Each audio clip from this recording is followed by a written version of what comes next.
शेर आगे बढ़ता है। शेर आगे बढ़ा तो उसने देखा बकरी घास खा रही है। शेर ने खुशी से जोर की दहाड़ मारी। बकरी समझ गई। अरे अरे ये तो शेर है, भागो भागो।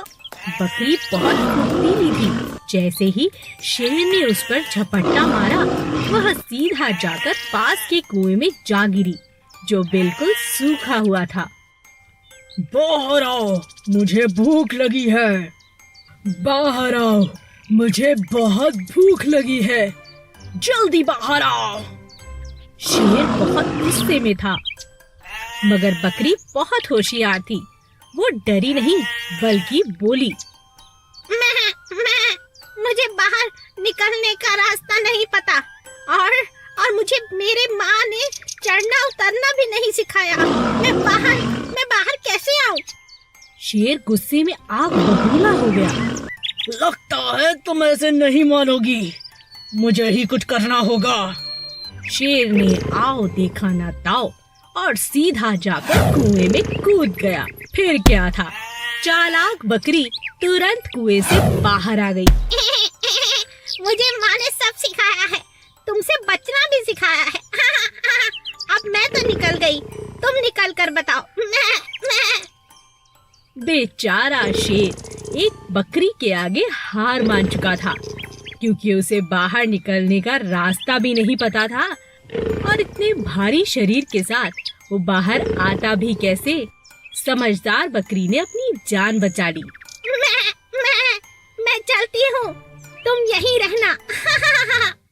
दो चूहे टिंकू और मिंकू एक बड़े से जंगल में रहते थे।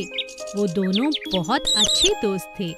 हर समय वो साथ साथ रहते थे, एक साथ खेलते, एक साथ हर काम करते। एक दिन दोनों नदी के किनारे घास पर मजे से सो रहे थे। अचानक एक जोर की आवाज आई। दोनों डर के जाग गए और घबराकर इधर उधर भागने लगे। अरे ये कैसी आवाज है? अरे बहुत डर लग रहा है, छुप जाते हैं कहीं। तभी उन्हें फिर से वही आवाज दोबारा सुनाई। अरे ये कैसी आवाज है? तभी उन्होंने देखा कि एक बड़ा सा हाथी मस्त चाल से नदी की तरफ आ रहा है। उसके पैरों की आहट से सभी छोटे छोटे जानवर घबराकर इधर उधर भाग रहे हैं। हाथी ऐसे मस्त चाल चल रहा है कि कोई भी उसके पैरों के नीचे आ जाएगा। हमें यहाँ से दूर भाग जाना चाहिए। अरे दूर नहीं जाएंगे, पास के पेड़ पर चढ़ जाते हैं। हाँ, चलो चलो। टिंकू और मिंकू झट से पास के पेड़ पर चढ़ गए। पेड़ पर उन्हें मिनी गिलहरी मिलती है। अरे तुम दोनों मेरे पेड़ पर क्या कर रहे हो? चलो भागो यहाँ से। अभी चले जाएंगे, जरा मस्त हाथी को यहाँ से जाने तो दो। नहीं, अभी जाओ। तुम लोगों ने मेरी बहुत मूंगफलियाँ चुरा कर खाई हैं। आज यहाँ मेरी मदद चाहते हो? जाओ यहाँ से। दोनों को पेड़ से नीचे उतरना पड़ा। अरे कहाँ छुपे? चलो इस छोटे से बिल में घुस जाते हैं। नहीं, यहाँ तो सांप है, यहाँ नहीं जाना चाहिए। तो कहाँ छुपे? अरे जल्दी कुछ करो, जल्दी कुछ सोचो। हाथी तो इधर ही आ रहा है, आज तो हमें मरने से कोई नहीं बचा सकता। इतने में गिलहरी ऊपर से कहती है, अगर तुमने कभी अच्छे काम किए होते तो आज तुम्हारे दोस्त होते और सब तुम्हारी मदद करते। सदा सबका भला किया करो दोनों, समझे? हाँ, समझ गए। दयालु पेड़। एक बार की बात है, कुकू कोयल अपने अंडों के साथ एक पेड़ पर रहती थी। एक दिन वह अपने बच्चों के लिए खाना ढूंढने बहुत दूर निकल गई। रास्ते में बरसात होने लगी, जिस कारण कुकू कोयल बुरी तरह से भीग गई। अरे मुझे कहीं बैठकर अपने पंखों को सुखा लेना चाहिए, नहीं तो उड़ना बहुत मुश्किल है। मुझे अपने बच्चों के पास भी तो जाना है। तभी कुकू एक पेड़ के पास पहुंची। मीठे पेड़ आम, क्या तुम मेरी मदद कर सकते हो? मैं बहुत भीग चुकी हूँ और थक भी चुकी हूँ। मुझे थोड़ी देर अपने पास बैठने दो, मैं अपने पंखों को सुखाकर चली ही जाऊंगी। नहीं नहीं नहीं नहीं, तुम चली जाओ यहाँ से। मैं सब समझता हूँ। तुम्हारी नजर मेरे मीठे मीठे आम पर है। तुम यहाँ से चली जाओ अभी। बेचारी कोयल वहाँ से चली गई और पहुँची दूसरे मीठे पेड़ के पास। मीठे पेड़ पपीते, क्या मैं तुम्हारी डाल पर बैठकर कुछ देर आराम कर सकती हूँ? मैं बहुत थक चुकी हूँ और मेरे पंख बुरी तरह भीग चुके हैं। मुझे बहुत ठंड भी लग रही है। नहीं नहीं नहीं नहीं, मुझे किसी को खुद पर बिठाना पसंद नहीं। और वैसे भी मेरे पपीते बहुत मीठे हैं। अगर तुमने खाया तो मुझे अच्छा नहीं लगेगा। तुम यहाँ से चली जाओ और किसी पेड़ पर बैठ जाओ। निराश होकर कुकू वहाँ से चली गई। कुकू तीसरे पेड़ के पास पहुँची। कड़वे पेड़ नीम, क्या तुम मुझे कुछ देर के लिए अपनी शाख पर बैठने दोगे? बस थोड़ी देर के लिए। मेरे बच्चे अकेले हैं। मुझे अपने पंखों को सुखाकर वहाँ वापस जाना है। क्यों नहीं, आओ आओ चिड़िया रानी, तुम्हारा स्वागत है। तुम मेरे पेड़ पर बैठ सकती हो, मगर मुझे माफ करना, तुम्हें खिलाने के लिए मेरे पास कुछ भी नहीं। कुकू चिड़िया इजाजत पाकर बहुत खुश हो गई। कुछ देर उस पेड़ पर बैठकर कुकू चिड़िया ने अपने पंखों को सुखाया और फिर पेड़ को शुक्रिया अदा किया। तुम्हारा बहुत बहुत शुक्रिया कड़वे पेड़, तुमने मेरी बहुत मदद की। आज से मैं तुम्हें कड़वा नहीं, दयालु पेड़ कहूंगी। और इस तरह कुकू चिड़िया ने कड़वे पेड़ को शुक्रिया अदा किया और अपने बच्चों के पास वापस लौट गई। रंग बदलते पत्ते। कुकू कोयल एक बड़े से घने पेड़ पर रहती थी। एक दिन उसने देखा कि पेड़ के पत्तों का रंग बदलने लगा है। अरे, ये मेरे पेड़ों के पत्तों का रंग क्यों बदल रहा है? क्या बात है? ये तो बहुत अच्छे हरे रंग के थे, अब ये धीरे धीरे पीले पड़ते जा रहे हैं और कुछ ही दिनों बाद ये नीचे गिर जाते हैं। ऐसा क्यों हो रहा है? लगता है मुझे अब ये पेड़ छोड़कर दूसरे पेड़ पर जाकर अपना घोंसला बनाना होगा। लगता है मेरा पेड़ बहुत बीमार हो चुका है या बूढ़ा हो चुका है। कोयल नया घोंसला बनाने के इरादे से जंगल में दूसरा पेड़ ढूंढने लगती है। लेकिन जब वो जंगल में घूमती है तब उसे पता चलता है कि हर जगह इसी तरह सभी पत्ते जमीन पे हैं और मुरझाए हुए हैं। अरे, ये कौन सी बीमारी हमारे जंगल को लग गई? हर पेड़ इसी तरह सूखा हुआ है। मुझे कुछ समझ में नहीं आ रहा। ये क्या होता जा रहा है? सभी पेड़ खाली खाली लग रहे हैं, जरा भी हरियाली नहीं। तभी वो कौवे के पास गई। कौवे भाई, तुम्हारा पेड़ भी बीमार है क्या? क्या कहो? पेड़ बीमार है? ये तुम कैसी बातें कर रही हो कुकू? हाँ, बीमार ही तो है। तुमने देखा नहीं, सारे पत्ते नीचे गिर चुके हैं, मुरझा चुके हैं। अब हम पेड़ पर कैसे रह सकते हैं? अच्छा, ये बात है। मैं तुम्हें समझाता हूँ। ये मौसम बदलने की निशानी है। जैसे ही पत्ते टूटे हैं वैसे ही नए नए पत्ते इस पेड़ पर आएंगे और इस पेड़ पर ही नहीं, जंगल के सभी पेड़ों पर आने वाले हैं। और फिर तुम्हारा और मेरा पेड़ और भी सुंदर हो जाएगा। और यह कोई बीमारी नहीं, यह पेड़ों की प्रक्रिया है।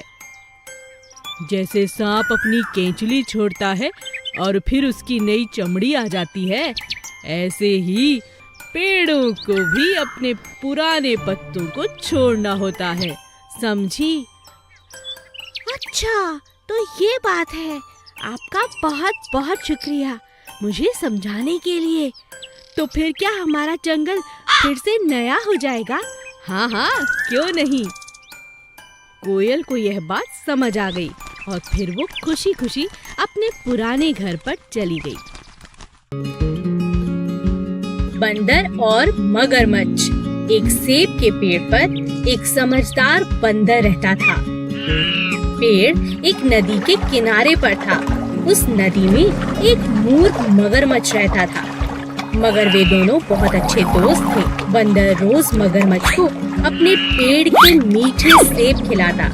यह बात जब मगरमच्छ की पत्नी को पता चली तो उसने सोचा कि बंदर तो रोज इतने मीठे मीठे फल खाता है, तो उसका दिल तो और भी मीठा होगा। यह सोचकर उसने अपने पति मगरमच्छ से कहा कि उसे बंदर का दिल चाहिए। मगरमच्छ अपनी पत्नी को मना नहीं कर पाया, क्योंकि वह अपनी पत्नी से बहुत डरता था। इसीलिए वह बंदर के पास उसका दिल लेने चला गया। पेड़ के पास पहुंचकर मगरमच्छ ने बंदर से कहा, मेरी बीवी तुमसे बहुत खुश है, वह तुमसे मिलना चाहती है। क्या तुम मेरे साथ मेरे घर चलोगे? बंदर को लगा शायद ये कोई दावत का न्योता है। हाँ हाँ, क्यों नहीं, तुम्हारी बीवी से मिलकर मुझे खुशी होगी। मैं तुम्हारी बीवी के लिए मीठे मीठे सेब ले चलता हूँ। बंदर को अपनी पीठ पर बिठाकर मगरमच्छ अपने घर की ओर चल पड़ा। मगरमच्छ को लगा उसकी बीवी बंदर का दिल पाकर खुश हो जाएगी, और इस खुशी के मारे वह बोला, दोस्त तुम इतने अच्छे हो, तुम्हारा दिल भी बहुत अच्छा होगा। पता है, आज मेरी बीवी तुम्हारा दिल खाकर और भी खुश हो जाएगी। तुम इतने अच्छे मीठे सेब खाते हो, तो उसे लगा कि तुम्हारा दिल तो और भी मीठा होगा। बंदर तुरंत समझ गया कि जरूर दाल में कुछ काला है। इसकी बीवी मुझे मारना चाहती है, और ये बेवकूफ उसकी बातों में आकर मेरा दिल लेने आ गया। बंदर को एक उपाय सूझा। वह झट से बोला, अरे दोस्त, तुम कितने नादान हो। मैं तो सिर्फ सेब लेकर आया हूँ, दिल तो वही पेड़ पर है। पहले कहा होता तो मैं दिल अपने साथ ही लाता। अब इस तरह बिना दिल के जाएंगे तो आपकी बीवी नाराज होंगी। चलिए, मुझे वापस पेड़ के पास ले चलिए, मैं अपना दिल तुरंत ले आता हूँ। हाँ हाँ, ये ठीक रहेगा। बंदर ने अपनी चाल चल ली। उसे अपनी जान जो बचानी थी। जब मगरमच्छ बंदर को लेकर पेड़ के पास पहुंचा, तब बंदर झट से पेड़ पर चढ़ गया और बोला, अरे मूर्ख, तू बहुत दगाबाज दोस्त है। अपनी बीवी के लिए अपने दोस्त का दिल खिलाने वाला था। शुक्र है रास्ते में तूने मुझे सच बता दिया और मैंने अपनी जान बचा ली। चला जा यहाँ से, तुझे और तेरी बीवी को ना दिल मिलेगा और ना ये मीठे सेब, समझे? एक बड़े से अमरूद के पेड़ पर गौरैया चिड़िया अपने अंडों के साथ रहती थी। एक एक करके चिड़िया के अंडे बाहर आने लगे। चिड़िया यह देखकर बहुत खुश थी। उसके प्यारे प्यारे चूजे उसे और प्यारे लगते थे। चिड़िया रोज सुबह उनके लिए खाना लेने जाती और शाम को बड़े प्यार से वह खाना उन्हें खिलाती। धीरे धीरे चिड़िया के बच्चे बड़े होने लगे और वह अपने लिए खाना भी ढूंढने लगे। कई दिन बीत जाने के बाद भी एक अंडे में से चूजा अभी तक बाहर नहीं निकला था। चिड़िया को इस बात से बहुत चिंता होने लगी और वह कोयल के पास मदद के लिए गई। बहन कोयल, बहुत दिनों से मेरे अंडे बाहर आ चुके हैं, लेकिन उनमें से एक अंडे में से चूजा बाहर नहीं आया। मैं क्या करूं? मुझे बहुत चिंता हो रही है। ऐसा तो मैंने भी कभी नहीं देखा। ऐसा तो मैंने भी कभी नहीं सुना बहन। चलो स्वामी जी के पास चलते हैं, उनके पास इसका कोई ना कोई हल जरूर होगा। चलो चलते हैं। हाँ हाँ चलो। चिड़िया और कोयल स्वामी जी के पास मिलने पहुँचे। नमस्ते स्वामी जी, आप कैसे हैं? क्या बात है, कैसे आना हुआ? मैं तुम्हारी क्या मदद कर सकता हूँ? चिड़िया सारी बात स्वामी जी को बताती है। अच्छा, तो ये बात है। चलो मैं चल कर देखता हूँ। चिड़िया, कोयल और स्वामी जी घोंसले के पास पहुँचते हैं। अरे ये क्या? ये कोई अंडा नहीं है। तुम्हें अपने अंडे को पहचानने में जरूर कोई भूल हुई है। मुझे लगता है यह एक खिलौना है। मैंने कई बार गांव के बच्चों को इससे खेलते हुए देखा है। मेरा भरोसा करो और इसे एक बार नीचे फेंक कर देखो। नहीं नहीं स्वामी जी, इस तरह तो मेरा अंडा फूट जाएगा। नहीं नहीं चिड़िया रानी, मेरा भरोसा रखो, ये एक खिलौना ही है। चिड़िया ने दिल पर पत्थर रखकर स्वामी जी की बात को मान लिया। स्वामी ने अंडे को लिया और जमीन पर जोर से फेंका। अंडा फूटा नहीं, बल्कि वह टप्पा खाने लगा जैसे कोई गेंद हो। सच में वो एक खिलौना, एक गेंद ही थी। यह देखकर सभी हंसने लगे। Please subscribe.